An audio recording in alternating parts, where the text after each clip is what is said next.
12,60,000 অৰুণোদয়ত নতুন হিতাধিকাৰী অৰ্থাৎ প্ৰতিটো সমষ্টিটোৰ আয়তন হিচাপত কৰবাত 500 বেছি কৰবাত 500 কম অলমোষ্ট 10,000 কৰি আমি নতুন হিতাধিকাৰীক সংলগ্ন কৰিম আৰু পুৰণি হিতাধিকাৰী সকলৰো তেওঁলোকে যি পাই আছে সুবিধা তাত এটা নতুনকৈ ৰিভিউ বা সমীক্ষা হ'ব এই গোটেই কাৰ্যসূচীটো আমি 19 সেপ্টেম্বৰত আৰম্ভ কৰিম আৰু আমি 10 জানুৱাৰীৰ ভিতৰত প্ৰপত্ৰ সিলেক্ট কৰা ফাৰ্ষ্ট ইনষ্টলমেন্ট আমি যাতে 10 জানুৱাৰীত দিব পাৰো সেই ধৰণে অৰুণোদয় 3.0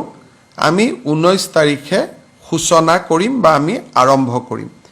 এই উপলক্ষে অসমৰ 126টা সমষ্টিতে 126খন মিটিং হ'ব য'ত মন্ত্ৰী বিধায়কসকল উপস্থিত থাকিব আৰু গুৱাহাটীৰ পৰা মই আপোনালোকক নিমন্ত্ৰণ কৰি গোটেই আঁচনিখনৰ বিষয়ে মই বুজাই দিম কিন্তু 126টা সমষ্টিতে ইয়াৰ একোটা অনুষ্ঠান আমাৰ মন্ত্ৰী বিধায়কসকলে কৰিব আৰু আমি এই অনুষ্ঠানত যোগ দিবলৈ বিৰোধী পক্ষৰ বিধায়ক সংসদসকলকো আমি আমন্ত্ৰণ জনাম